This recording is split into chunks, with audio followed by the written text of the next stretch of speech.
अगर आप अतीत के पन्नों को साहित्यकार की नज़र से देखना चाहते हैं, ये उपन्यास बहुत महत्वपूर्ण है।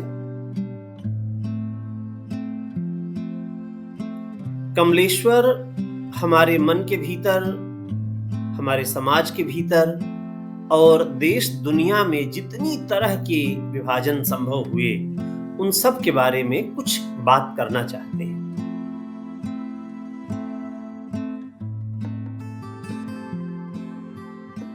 नमस्कार, मैं हूं अवधेश और नई धारा समीक्षा के इस एपिसोड में आपका बहुत-बहुत स्वागत है।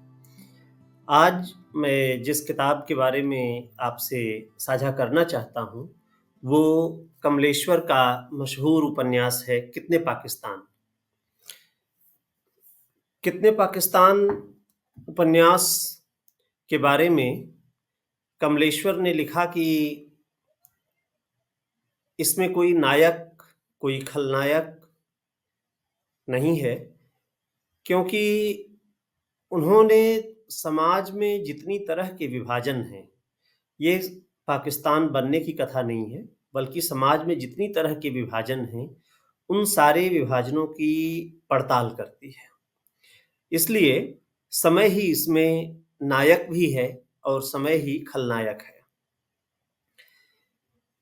ये उपन्यास अगर साहित्य की परंपरा में रखकर देखा जाए, तो एक लंबे कालखंड को अपने भीतर समाहित करता है और कहा जाए तो उदास नस्लें जैसा जो उपन्यास है, उसी तरह के कलेवर और तेवर का ये उपन्यास है।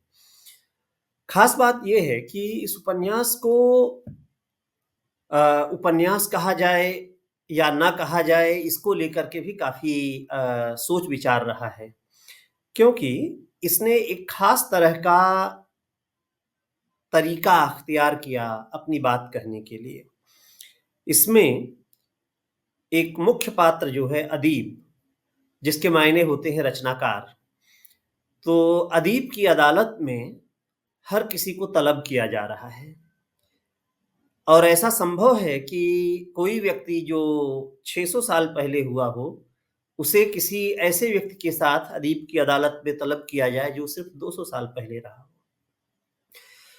तो उपन्यास की इस तकनीक के ज़रिए कमलेश्वर हमारे मन के भीतर, हमारे समाज के भीतर और देश दुनिया में जितनी तरह के विभाजन संभव हुए, उन सब के बारे में कुछ बात करना चाहते हैं। ज़बरदस्त बात ये है कि कुछ ऐतिहासिक विवाद, जो चाहे हिंदू-मुस्लिम संबंधों को लेकर के रहे हों, चाहे वो किसी एक देश में नाज़ीवाद के उभार को लेकर के रहे हों, जो कुछ भी मनुष्यद्रोही रहा है, उसके बारे में कमलेश्वर ने इस उपन्यास में एक सवाल खड़ा किया है और मन के भीतर हर तरह के टूटते हुए एक-एक हिस्से की वे चर्चा करते हैं। इसकी एक दूसरी जो ख़ास बात है, वो ये है कि उसी जादू की छड़ी से पाकिस्तान के भीतर जो बदहाली है, उसके लिए ज़िम्मेदार लोगों को भी बुलाया जाता है और इराक में जो कुछ हुआ, उसके लिए ज़िम्मेदार लोगों को भी अदालत में तलब किया जाता है।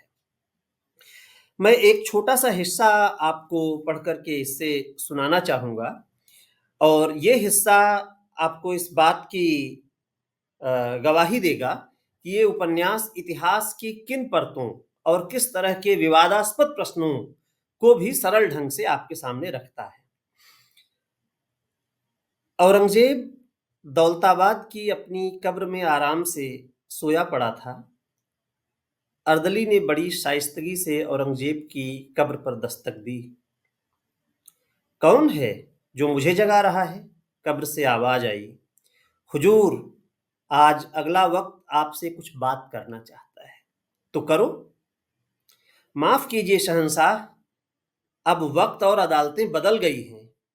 अब आपको एक अदीब की अदालत में हाजिर होना पड़ेगा। अर्दली ने कहा। क्या? अदीब? शायर? ये लोग तो उसी मीरासी खानदान के लोग होते हैं, वही लोग जिन्हें मैंने अपने दरबार और सल्तनत से खारिज कर दिया था। औरंगजेब ने कहा, आज वक्त आपको खारिज करने में लगा है, इसलिए आपको याद फरमाया गया है। अच्छा, कहते हुए शहंशाह औरंगजेब उठकर खड़ा हुआ तो दिशाएं थर्राने लगी।